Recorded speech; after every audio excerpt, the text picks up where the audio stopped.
Hi, everyone. Welcome to the very first episode of Procurement Horizons podcast. I have been daydreaming about this conversation for a while because the topic and the speaker are very close to my heart.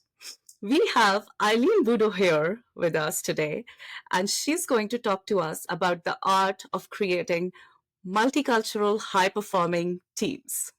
Sounds tough, right? Well, it is because, as per data by PwC, only 4% organizations globally have programs to support something like this. That's why our guest is extra special. She's the dynamic CEO of Last Mile Food Rescue, one of the fastest growing nonprofit food operation in North America. And prior to that, Eileen was leading several global transformations in P&G over her career of 29 years. She's a lovely wife and she has two amazing kids. And in her spare time, Eileen likes to walk her dogs, read, and also travel. So, welcome, Eileen. So good to have you here. It's wonderful to be with you, and I'm so honored to be your very first guest on your new podcast. Yay. Thank you. Yeah, I can't stop smiling. Sorry. So, Well, so I'm why remembering this? back to our very first meeting. I think we were in Italy, either Italy or France, but we were having Italian food. I remember that for sure, and it was just a really wonderful discussion with you. You're just such an amazing young woman, and very happy to be here with you today to have a very interesting conversation, I'm sure. Thank you. And I'm so like happy that you remember that. It was Italian food, you're right. And I think it was in Singapore. Singapore. But that was the first time like I had such an amazing conversation. I remember it so well. I have been super lucky to have Eileen as my leader in my very first role in procurement. And she's the reason looking at her made me realize what fun it can be and joy to lead and be part of such teams, global teams. And what I love about Eileen is she can balance fierceness and empathy very well. Those two things are very hard to balance often. She had a team located in over 25 countries, more than 40 locations in the world, and she role modeled a strong sense of belonging in all of us. When I talk to leaders around the world, they're looking to create such an environment and they don't know where to start. Well, worry not, because Eileen is here to spill the beans. And we're also joined in spirit by many of our old team members who didn't want to miss this opportunity to send their wishes. So, Eileen, with that, my first question for you. When we were together in all those global meetings, did you, and working through numerous challenges for every possible plant in the world that P&G had, did you realize what a memorable experience we were creating back then? Well, the first thing that I want to share with everyone is that at P&G, it was rare to be able to bring people together as a global team. We were always cost conscious, and we were always focused on making sure that we spent our money wisely. So Mm, to bring people together was a big choice and a mm, big mm, mm, exercise in frugality. But it was also a very important thing for us to do because we were accomplishing very big goals. And mm, mm, so, the thing for all of us to realize is that when we came together, we met in Paris. So, how could you not create memories for people by meeting in Paris? And we were able to find this very wonderful place a couple of times called the Chateau Forme, these wonderful French chateaux that have been converted now into places where people are able to accomplish these important business meetings. mm, You're kind of a captive team staying in the chateau that's been converted into business meeting locations with wonderful food and what have you. And I don't know if when you were younger, when you were in school, this concept of a memory palace where you're able to remember things by going into a certain room and you like place things in a location in that room, and it sinks into your memory. And it's the same kind of concept when you bring a group of people together and you're in a sense of place and you're mm, accomplishing things together, creating a strategy, creating a plan, creating a sense of purpose in a place, and then you're mm, going back to your home country.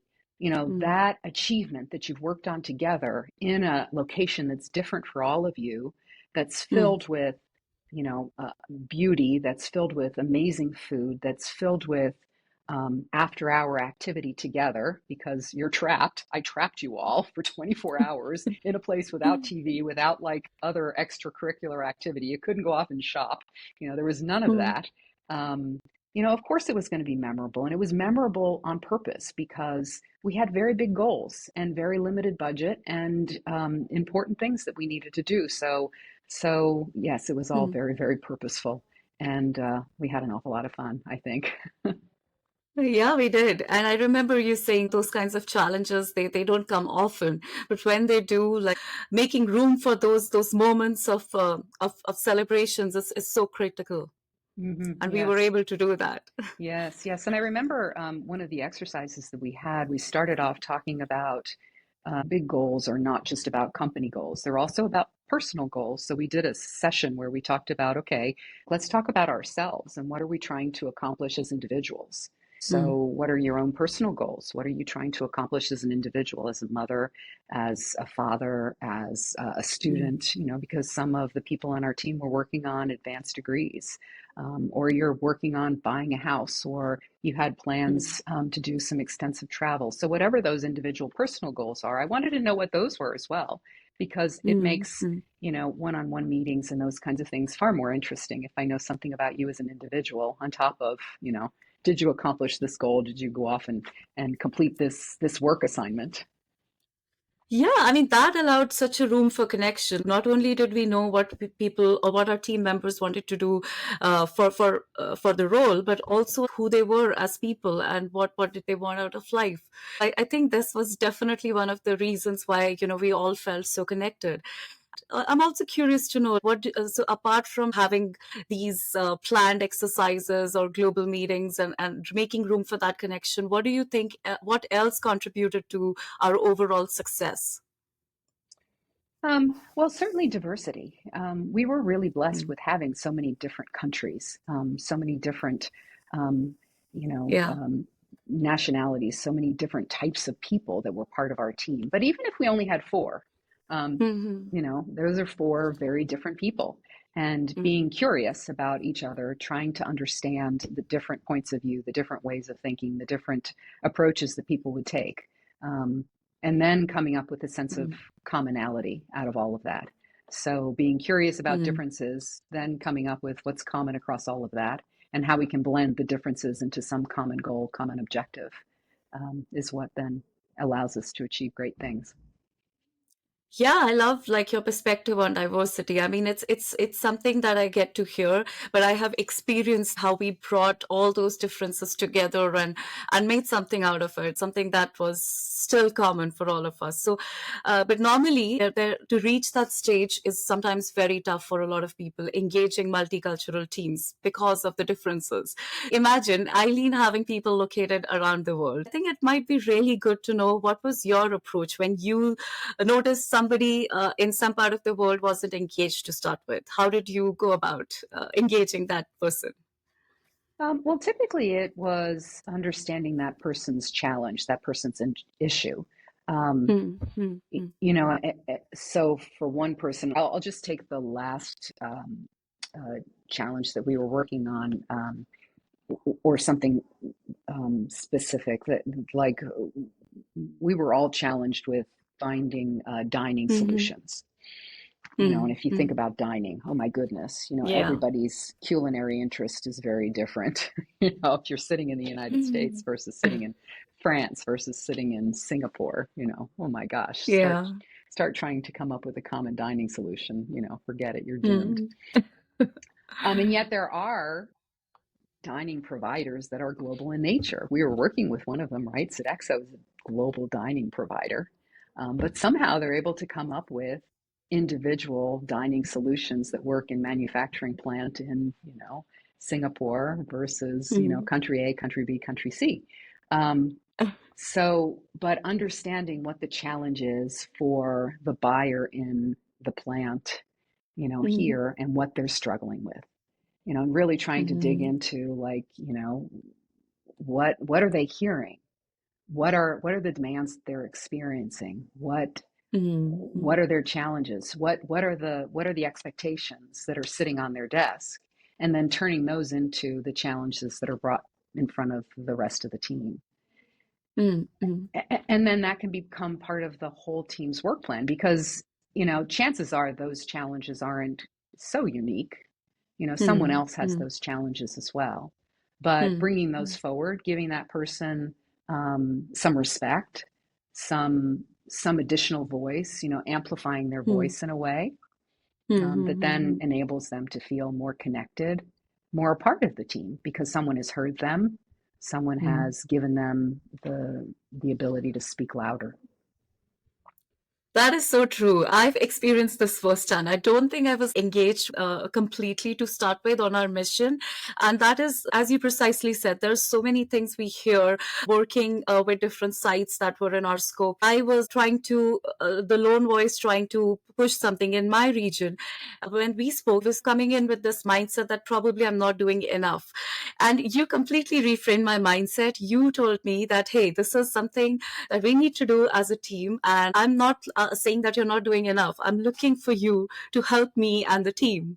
That used a different part of my personality from that imposter syndrome, anxious personality to hey, do I want to help my leader in this goal that she has and that she's super passionate about? That motivation was lasting. It did not end until the time that I was in that role. So yeah, you definitely helped me with that. Well, and certainly you stepped up to the challenge because for many people, the opportunity to work on a global team is, not an opportunity that they'll ever experience. So, to be able to take that role and to make time to do that kind of work, certainly it's additional time that you had to set aside from your day-to-day activity. But it certainly then gave you some experience that you were then able Hmm.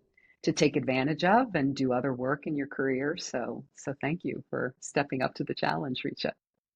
It was my pleasure. I mean, more than that, I felt so involved and such a part of the team that I could talk about facilities and real estate in my sleep. I think sometimes I used to have those calls at 6 a.m. where I was half asleep, and I remember Jane asking me something, and I was just rattling up the answer in my sleep. Well, that's the So, fun thing about work when you can find the beauty and the challenge about whatever you're buying. Whether it's pencil erasers or rocket ships or facility services. What did we? I used to joke about being the queen of facility services or the queen of janitorial services. It's no, not fancy. Yeah. Yeah. just making sure that you focus on who's the end user and how do you delight them with Yeah. whatever it is that you're purchasing because that's what it's all about. That is true. That is true. So, Aline, I'm also curious to know what was the best part for you of leading such a team? It's been close to a decade since we had that experience, and now we're all doing different things. What stands out most for you? What do you remember the most? Oh my gosh. Well, it's we're now in the winter months here in Cincinnati, and Mm. I hate winter, so it was always so delightful for me to say, "Oh, guess I need to make a trip to Southeast Asia." And my Okay. birthday's in January, so I got to spend my birthday in Singapore, and the That marvelous is food, true. of course. So those were the fringe benefits, but really the Hmm. opportunity to visit people on my team that were all over the world and to Hmm. experience cultures and belief systems and the different ways that people went about their daily work, whether they started early or late, or just the way that they viewed relationships with suppliers. There's just so much to learn, and that brought such a wealth of variety of ways of doing business that then I, had that experience to call upon that, I hadn't done it all myself, but I had Hmm. learned that from all the different people that I worked with. So again, just being curious about the different styles, the different techniques, the different approaches that my team, all the people that I worked with Hmm. had tried and either succeeded with or didn't, all of that was then, part of my toolbox. In addition to, Oh. okay, is it once, twice, three times that you kiss, on the cheek? Mhm. Or do you eat cheese as the end, part of the dessert, or can you eat it in the beginning? Remember when we had that Yeah, dinner and everybody was like, "Oh my God, that cheese looks so delicious," and we decided to have it before dinner, and then the chef was very upset because maybe we I didn't eat it remember. with dinner. I'm not a Yeah, rule those six follower. You course know that. meals. Yeah, I'm not Yeah, a rule follower at all. So that was very embarrassing when we had to explain to the chef, no, no, we love the dinner. It's just that, we were okay with yeah. eating cheese. In America, we have it as an appetizer, not as dessert. Yeah, no, that is so true. I was thinking about those 5 or 6 course meals a few days back when I was planning for this. And I was also picturing you walking your dogs in the snow. The best part for me was we go through this messy process of finding our voice. We were all coming from so many different backgrounds, but the grace and patience that we showed each other, or probably the culture that you set for us, it was just something that everybody replicated. Sometimes it was just so natural and so organic that it feels still a bit ethereal to me, to be honest. We've managed to do that. Yeah, there's certainly still an element of respect that is due between employees. But that doesn't necessarily mean that you Mm, can't recognize that we are all people and that we all have mm, um, mm, mothers and fathers and siblings, and we all celebrate birthdays. And mm, that, yeah, we might enjoy pets and walking our dogs, or certain types of food to eat. And so, why not talk about that stuff too? And, let that be part of our day and the way that we interact with each other. mm, mm. Yeah, well, that was beautiful. So thank you. And I have another question for you because now, Eileen, you're in a very different role. You do something that's that's a lot different from your roles at P&G. As the CEO of Last Mile Food Rescue, you're leading a supply chain operation and you're building a strong team. Tell us more about this experience. Sure, sure. Well, it's actually not so terribly different from the work that I did at P&G. I like to say that I trained at P&G for 28 years to do this job. So Mm, Last Mile Food Rescue is a company that focuses on the challenge of wasted food and getting that wasted food to those that are facing food insecurity. And really, it's a supply and demand challenge. mm, Over 40% of the food that's produced, not just here in the United States, but pretty universally, is wasted. It's mm, mm, overproduced, it's sent to the dump, and it's all along the supply chain. mm, mm, It's food that is wasted. It's not used, no matter whether it's in the production of that food at the farm or at the restaurant or in mm, the grocery store. And the concept of food rescue is not a new thing. People have been picking up food, day old bread, and bringing it to mm, mm, the church basement pantry, at least here in the United States, for a long time. But what we've done at Last Mile Food Rescue is put some logistics and some technology behind that process.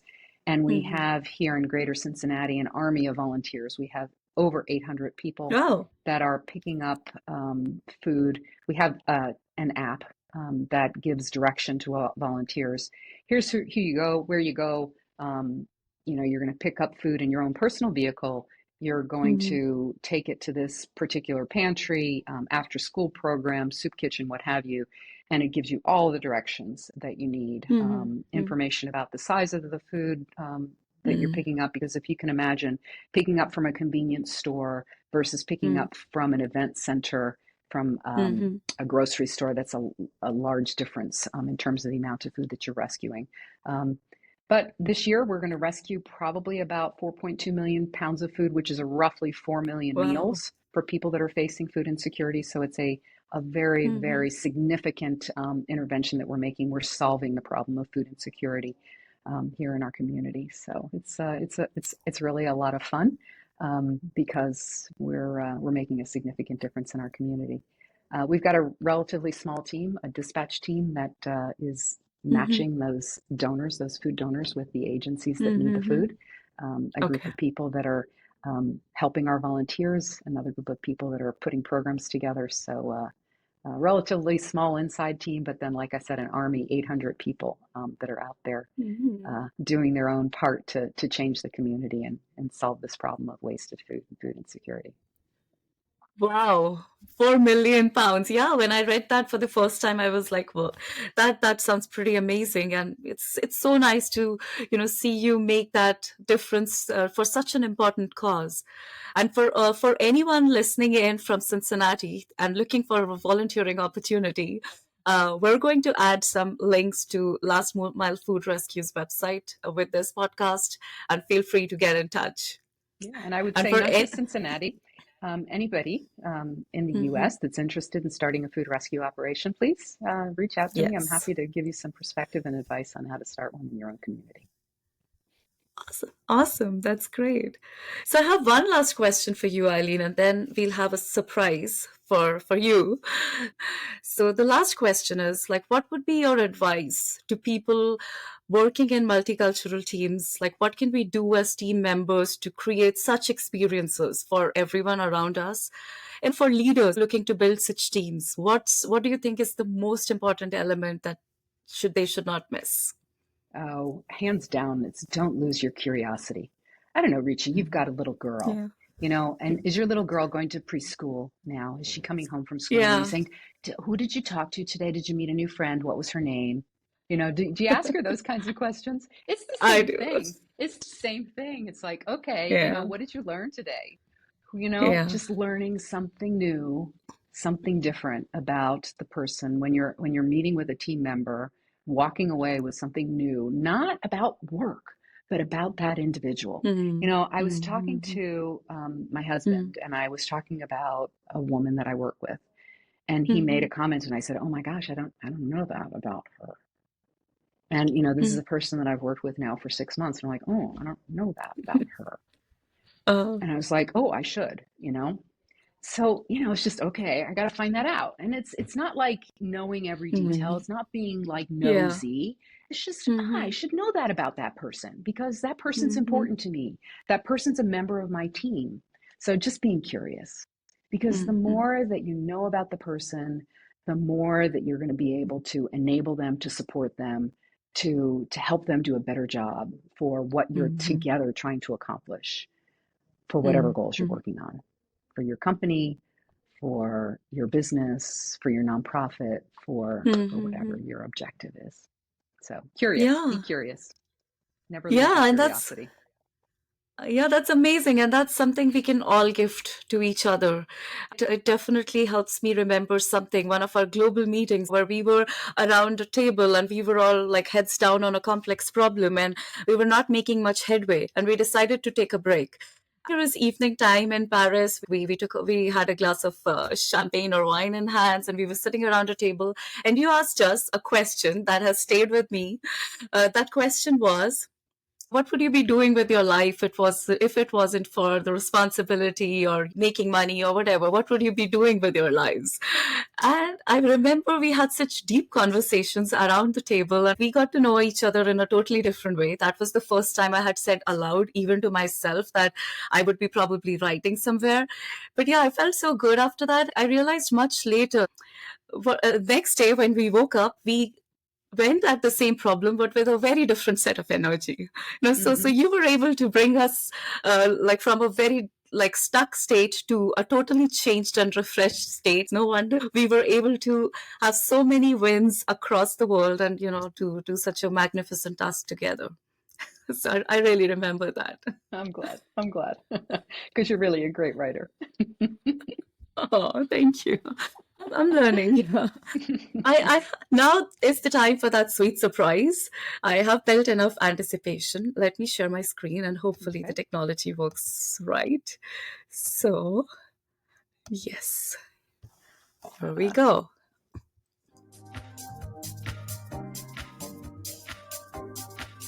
I was much younger. Hmm.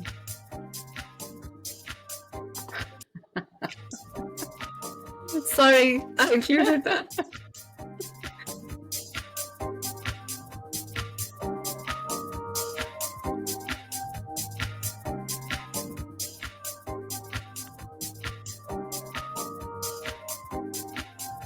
It's a beautiful place.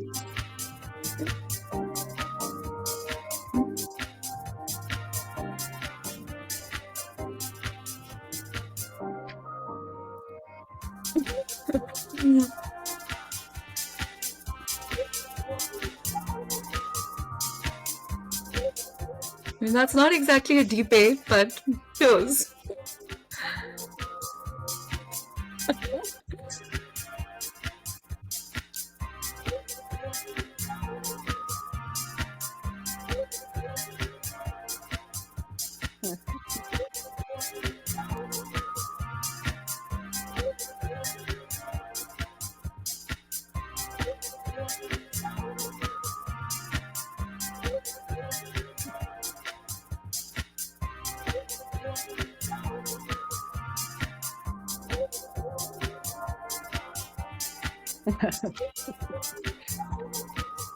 Kendall remembers the walks.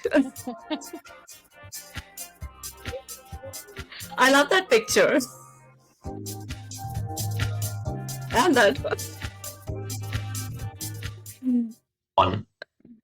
I've had the privilege of working with Eileen for 4 years or so, during a time when P&G was rolling out a global outsourcing program for its facilities services across manufacturing sites and distribution centers worldwide. From the very start, Eileen set the foundation for an amazing working relationship. She's a manager who knows how to build trust, and once earned, that trust is returned with unwavering support. Eileen has always been committed, empowering, and gave me the autonomy to manage my region while staying aligned with the broader strategy. She led a global team of about 30 buyers, creating a true sense of community despite the geographical distances. Even today, I have peers who remind me of the great things we've accomplished all together and the unforgettable team-building experiences that we shared, especially in France. Eileen is demanding, caring, committed to delivering results, and always creative in finding solutions. Most importantly, she trusts and empowers her team, and that has made all the difference. It has been a pleasure for me working with Eileen, and I'm sure you'll see the same remarkable qualities in her. Thank you. Hi, plus. Eileen. This is Rita. Long time no see. How are you? You know, when I got the message from Rita, I'm so happy that I can send my best wishes to you in this way. Now I'm in Bay Area, located in TikTok San Jose office as the IFM procurement manager. My vendor is still JLL. Small world, right? Eileen, I want to say thank you to you. I know it is because of you I can got a job opportunity in your team, and you introduced the IFM industry to me, and also you encouraged me to leave my comfort zone and explore the new world. That is why I can got the new job in ByteDance TikTok, and also I got the overseas assignment in US. Eileen, I really appreciate you, and you are the one delight me. And by the way, if you have time, you can visit me in the Bay Area, and I rent a townhouse, and I have plenty of room here. You can stay with me. Yes, I'm really looking forward to that. Okay, Eileen, you. Okay, that's Oh, a little that's treat. terrific. Thank you, Richa. How lovely. Yeah, I hope everyone watching this gets to create this or be part of such teams. And if you're already in such teams, hold on to it, cherish and celebrate it as much as possible. And I'm so grateful to you, Eileen, and our amazing team for everything. The work that I've initiated with Procurement Horizons is my way of paying it forward by providing this environment, this learning environment to more people. Absolutely. The world can learn from you, Richa. I look forward to seeing all the things that you're able to create and all the great things you're able to pass on to others. So congratulations for starting this wonderful endeavor. Thank you, and thank you for everything. For an experience of a lifetime. I think that's what it is. Oh, great. Well, we'll continue. We'll continue. Yeah, thank you, everyone. Yeah.